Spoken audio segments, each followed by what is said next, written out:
अस्सलाम वालेकुम। उम्मीद है कि आप सब लोग खैरियत से होंगे। आज जो है हम पढ़ने लगे हैं रैम। लास्ट हमने डिस्कस किया था मेन मेमोरी को और उसमें हमने देखा था कि जो हमारी मेन मेमोरी है उसकी 2 टाइप्स होती हैं, रैम और रोम। तो आज का जो टॉपिक है वो हमारे पास है रैम यानी रैंडम एक्सेस मेमोरी। इसमें जो है ये हम देखेंगे कि रैम होती क्या है, इसकी टाइप्स कौन कौन सी होती हैं, उन टाइप्स के आगे 1-2 एग्जाम्पल्स हैं हमारे पास और इस पर CPU कौन कौन से ऑपरेशंस को परफॉर्म कर लेता है। अब रैंडम एक्सेस मेमोरी तो आपको नाम से पता चल रहा है कि हम इसको डायरेक्ट असेस कर सकते हैं, ठीक है। यानी रैंडम और डायरेक्ट एक ही बात होती है कि इसको आप इजीली डायरेक्ट असेस कर सकते हैं। RAM is a primary storage device and the data and instruction are stored temporary in it, ठीक है। अब वो कह रहे हैं कि ये प्राइमरी स्टोरेज डिवाइस है। हमने पीछे पढ़ा था कि मेन मेमोरी को हम अपनी प्राइमरी मेमोरी भी कहते हैं। तो यानी एक मेन मेमोरी की स्टोरेज डिवाइस टाइप की स्टोरेज डिवाइस है। इसमें डाटा स्टोर हो रहा होता है और इसमें टेम्परेरी डाटा स्टोर हो रहा होता है। हमने जब स्टोरेज डिवाइस की डेफिनेशन को पढ़ा था तो हमने ये डिस्कस किया था कि ये बोथ टाइप की यानी टेम्परेरी और परमानेंट डाटा स्टोर करता है। तो जो रैम है वो क्या है, हमारे पास टेम्परेरी डाटा को स्टोर करती है। It takes same amount of time to access any location in RAM. अब ऑपरेशंस हैं रैम के। अब ये जो ऑपरेशंस है ना ये CPU परफॉर्म करता है रैम के ऊपर। ये रैम के ऑपरेशन ही है, ठीक है। जो हमारी मेन मेमोरी होती है, जो हमारी सारी प्रोसेसिंग होती है, अब CPU में ये चीज़ पढ़ कर आएंगे वो सारी प्रोसेसिंग कौन कर रहा होता है, हमारे पास वो रैम CPU कर रहा होता है। तो मेन मेमोरी में जो डाटा रीड और राइट होना होता है वो सारे के सारा जो डाटा है वो अब CPU ने 2 ऑपरेशन परफॉर्म करने हैं। आपने ये बात याद रखनी है, रैम के ऑपरेशन नहीं, ये CPU ने रैम के ऊपर ऑपरेशन परफॉर्म करने, ठीक है। तो CPU जो है ना वो परफॉर्म करता है 2 टाइप्स के ऑपरेशन रैम पे। फर्स्ट है जी रीड ऑपरेशन। रीड ऑपरेशन का क्या मतलब है कि जी इसने क्या करना है कि जितना भी हमारे CPU में हमने रजिस्टर्स पढ़े थे, जब हमने CPU का टॉपिक पढ़ा था हमने रजिस्टर पढ़े थे तो हमने देखा था कि CPU की अपनी मेमोरी होती है। तो जो डाटा CPU में से जो आपके मेमोरी में पड़ा ऑलरेडी डाटा वो जब CPU में आएगा तो वो क्या हो रहा होता है, रीड ऑपरेशन। बिल्कुल ऐसे होता है कि जिस तरह आपकी बुक है, आप बुक से चीज़ रीड कर रहे हैं तो मतलब आप अपनी मेमोरी में क्या लेकर आ रहे हैं, इनको वापस। या रिवीजन जब आप करते हैं, एक चीज़ आपने पढ़ी उसको देखा, अब वो आपके माइंड की मेमोरी में सेव है, ठीक है। लेकिन जब आपने उसको दोबारा आपको रिवीजन की ज़रूरत पड़ती है तो फिर आप रीड करते हैं तो वो चीज़ें क्या हो रही होती हैं, रिकॉल हो रही होती है। तो सेम इसी तरह होता है कि जो मेमोरी में डाटा स्टोर है वो CPU रजिस्टर तक जब कॉपी होता है, यानी CPU रजिस्टर जब उसको कहता है कि मैंने ये चीज़ रीड करनी है तो वो चीज़ क्या हो जाती है आपके पास, रीड ऑपरेशन। दूसरा है जी राइट ऑपरेशन। राइट ऑपरेशन में क्या होता है कि सेम अब आपने काम याद कर लिया, अब आपके पेपर है, आपने लिखना है। तो अब जो डाटा उसने CPU ने स्टोर करवाना है तो वो क्या होगा कि CPU रजिस्टर से जो कंटेंट है वो कॉपी हो जाएंगे मेमोरी लोकेशन में। तो यही दोनों की डेफिनेशन है। एक दफ़ा देखेंगे, read the contents of main memory are copy to a CPU register. के जो मेन मेमोरी में डाटा स्टोर होता है वो कहाँ कॉपी हो जाता है, आपके CPU रजिस्टर यानी CPU की मेमोरी में। जबकि राइट में क्या होता है कि आप पेपर पे लिखते हैं, आपने डाटा लिख के वो सेव हो रहा होता है, वो स्टोर कराना होता है। तो राइट में क्या होता है कि जो CPU की मेमोरी में कंटेंट्स होते हैं ना वो कहाँ हो जाते हैं, मेमोरी लोकेशन में कॉपी हो जाते हैं। इसको मैं आपको बेहतर तरीके से समझाती हूँ डायग्राम के साथ कि एक CPU है आपके पास और एक मेन मेमोरी है।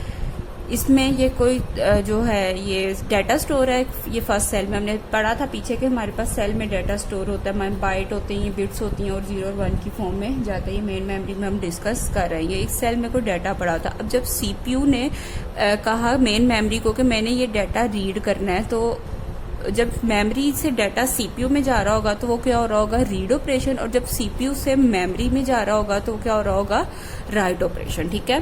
तो अब आपको समझ आई कि जब चीज़ रीड आपकी मेमोरी में जो चीज़ पड़ी हुई है, जब आपने उसको दोबारा से देखना है या रिकॉल करना है तो वो क्या होगा, रीड ऑपरेशन होगा। और जब आपने उसको लिख के स्टोर करवाना है तो वो क्या हो रहा होगा, आपके पास राइट ऑपरेशन हो रहा होगा। फिर से मैं रिपीट कर रही हूँ कि जो ऑपरेशन है ये CPU परफॉर्म कर रहा है। रीड ऑपरेशन और राइट ऑपरेशन CPU रैम के ऊपर परफॉर्म करता है, रैम के ऑपरेशन नहीं है, ठीक है। क्योंकि डाटा रैम में CPU की वजह से स्टोर और सेव हो रहा होता है आपके पास, ठीक है। इसके बाद जब हमारे पास आ रही है टाइप्स ऑफ रैम, हमारे पास ना 2 टाइप्स की रैम होती हैं। फर्स्ट है SRAM, DRAM dynamic random access memory, और सेकंड है जी हमारे पास SRAM static random access memory. ये दोनों टाइप्स की रैम जो है हमारे पास यूज हो रही होती हैं। इनका जो डिफरेंस है वो भी आप आगे पढ़ेंगे, मोस्ट इंपॉर्टेंट डिफरेंस है और कई दफ़ा बोर्ड में आ चुका हुआ है। एज खुद रैम जो है वो एक इम्पोर्टेंट लॉन्ग क्वेश्चन है। ये लॉन्ग क्वेश्चन काफ़ी इंपॉर्टेंट है क्योंकि इसमें काफ़ी छोटी छोटी चीज़ें आ रही हैं, वो आपकी लॉन्ग और शॉर्ट दोनों में कवर हो रही होती है, ठीक है जी। सबसे पहले हम डिस्कस डिस्कस कर लेते हैं डी रैम को। डी रैम क्या होती है? हमारे पास डायनामिक रैंडम एक्सेस मेमोरी, ठीक है। इसकी फुल फॉर्म आपने याद रखनी है।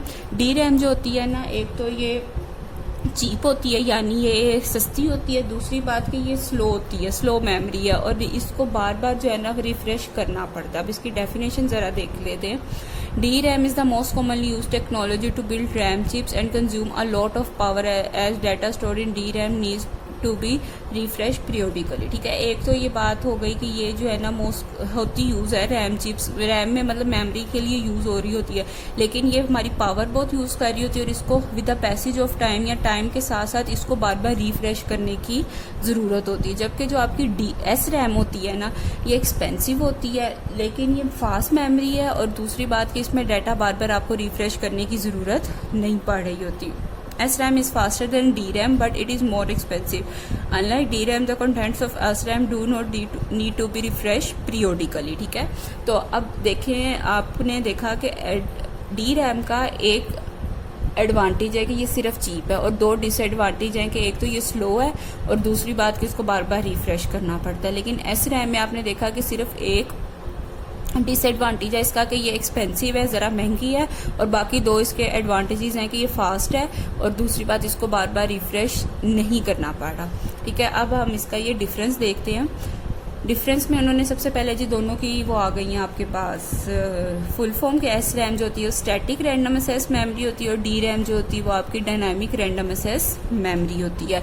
SRAM जो होती है वो फास्टर होती है DRAM से, और जबकि DRAM क्या होती है स्लोअर होती है। ये चीज़ हम ऊपर डिस्कस कर रहे हैं। SRAM एक्सपेंसिव होती है और DRAM क्या है आपके पास चीप है। SRAM को बार बार रिफ्रेश करने की ज़रूरत नहीं पड़ती, जबकि DRAM को बार बार रिफ्रेश करने की ज़रूरत पड़ती है। ये difference same as it is आपने याद करना है और ऐसे ही पेपर में लिखना है, और ये मोस्ट इंपॉर्टेंट डिफरेंस है फॉर अ शॉर्ट क्वेश्चन।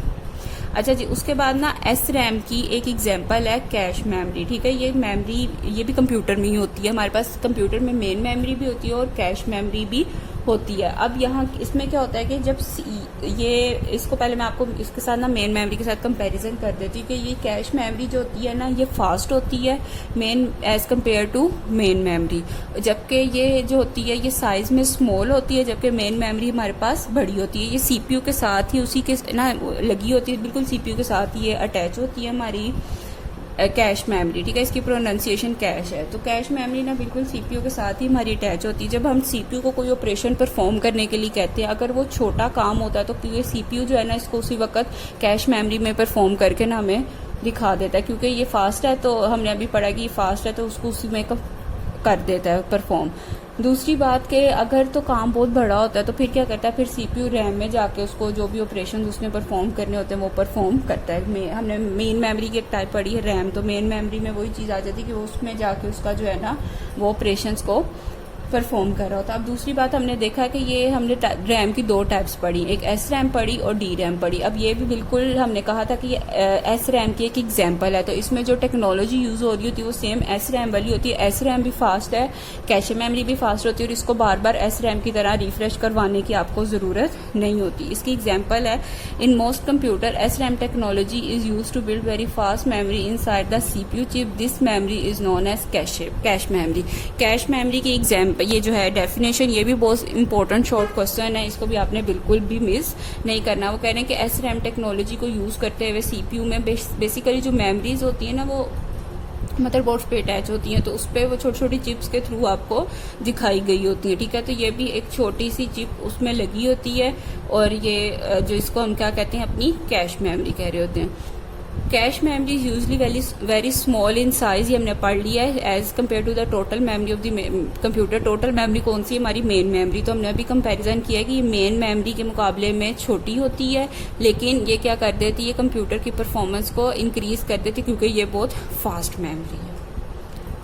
इसके बाद ये देखें, यहाँ पे CPU है आपके पास, यहाँ पे कैश मेमोरी है। इस पे आपके दोनों ऑपरेशन यानी राइट और रीड ऑपरेशन यहाँ पीछे जिस तरह पढ़कर आएंगे, जब डाटा उधर जाएगा तो वो रीड हो रहा होगा, जब राइट हो रहा होगा, जब डाटा वहां से मेमोरी से वापस आएगा तो क्या हो रहेगा, राइट। अब हमने पढ़ा कि सीपीयू के बिल्कुल साथ ही लगी होती है, जब छोटा मोटा काम होता है वो इसी के अंदर सीपीयू परफॉर्म करके आपको शो करवा देता है। इसके बाद ये आपकी मेन मेमोरी आती है। अगर तो काम बड़ा होता है तो फिर वो इसी तरह रीड और राइट ऑपरेशन आपके पास वो मेन मेमोरी में जाके होते हैं। और उसके बाद ये आपकी डिस्क आती है, ये भी आपने आगे डिस्कस करनी है।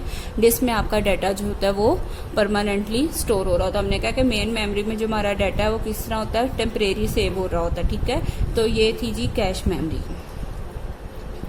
अब जी दो इम्पोर्टेंट शॉर्ट क्वेश्चन आ रहे हैं। सबसे पहले है जी वाई we call RAM a volatile memory. अब मेरी बात सुने, वोलाटाइल मेमोरी क्या का मतलब होता है कि टेम्परेरी मेमोरी, ठीक है। वोलाटाइल और टेम्परेरी एक ही बात होती है, ठीक है। अब रैम को वो कहते हैं कि वोलाटाइल मेमोरी यानी टेम्परेरी मेमोरी क्यों कहा जाता है, वो इसकी रीजन ये है कि जितना भी डाटा रैम में जो होता है ना, वो हमने पीछे पढ़ा है कि टेम्परेरी सेव होता है। जैसे ही हम अपनी इलेक्ट्रिसिटी सप्लाई कट ऑफ करते हैं, यानी जैसे ही हम अपना कंप्यूटर बंद करते हैं, तो जितना भी डाटा रैम में सेव होता है ना, वो सारा लॉस्ट हो जाता है, मतलब वो दोबारा हमें दिखाई नहीं देता। जब हम दोबारा कंप्यूटर ऑन करते हैं तो हमारी रैम बिल्कुल खाली होती है। इसी वजह से रैम को क्या कहा जाता है, वोलाटाइल मेमोरी। अब आपके पास ये इंपॉर्टेंट एमसीक्यूज भी है कि रैम को वोलाटाइल मेमोरी क्यों कहा जाता है और वोलाटाइल मेमोरी कौन सी है। तो आपको पता होना चाहिए रैम जो है वो हमारी क्या है, वोलाटाइल मेमोरी। तो contents of the memory are lost when the electricity supply is cut off, so the RAM is main memory या रैम इज कॉल्ड वोलाटाइल, ठीक है। तो ये बात आपने रखनी कि जैसे ही हम इलेक्ट्रिसिटी सप्लाई बंद करते हैं तो जितना डाटा या कंटेंट्स होते हैं मेन मेमोरी में हमारे, वो लॉस्ट हो जाते हैं। इस वजह से रैम जो है वो वोलाटाइल मेमोरी कहलाती है। इसके बाद ये आ जाता है why do we call RAM is why do we call, अच्छा यहाँ पे रैम आना है, इस कॉल्ड रैंडम एक्सेस मेमोरी, ठीक है। अब वो कह रहे हैं कि रैम को रैंडम एक्सेस मेमोरी क्यों कहा जाता है। तो हमने ये पीछे पढ़ा है क्योंकि इसमें हम डाटा रैंडमली एक्सेस कर सकते हैं, हमें किसी भी सीक्वेंस में जाने की जरूरत नहीं होती कि हम पहले फर्स्ट चीज को देखें फिर दूसरी फिर तीसरी चीज को, हम इसमें रैंडमली यानी डायरेक्ट एक्सेस कर रहे होते हैं जो भी हमारा डाटा सेव होता है। तो ये तो RAM is a random access in a sense that any part of RAM can be access directly, कि कोई भी पार्ट रैम का हम डायरेक्टली एक्सेस कर सकते हैं। इस वजह से रैम को क्या कहा जाता है, रैंडम एक्सेस मेमोरी। बेटा ये था आपके पास एक लॉन्ग क्वेश्चन। लॉन्ग क्वेश्चन में अगर आएगा तो फिर तो आपने सारा ही लिखना है, लेकिन अगर ये इसमें से डिफरेंट शॉर्ट क्वेश्चंस भी आपके पास बन रहे हैं और एमसीक्यूज भी आपको मैंने साथ साथ बता दिए। तो जी रैम जो है वो आपकी इसमें ऑपरेशंस हैं, सीपीयू उस पे दो ऑपरेशन परफॉर्म कर रहा है, रीड ऑपरेशन, राइट ऑपरेशन। उसके बाद जी हमने रैम की टाइप्स पढ़ी हैं, एस रैम, डी रैम। इनका डिफरेंस मोस्ट इंपॉर्टेंट है, ये बोर्ड में कई दफ़ा आ भी चुका हुआ है, तो ये आपने लाजमी करना। उसके बाद हमने कैश मेमोरी पढ़ी है, कैश मेमोरी भी इंपॉर्टेंट शॉर्ट क्वेश्चन है, तो ये भी आपने लाजमी करना। और इसके बाद ये दो पॉइंट्स हैं, ये एमसीक्यूज भी बनते हैं और आपके पास उसके शॉर्ट क्वेश्चन के तौर पे भी आ सकते हैं, ठीक है जी। अब आपने अच्छे से इसको तैयार करना है, लर्न करना है और राइट करना है आपने, ठीक है जी। अल्लाह हाफिज़।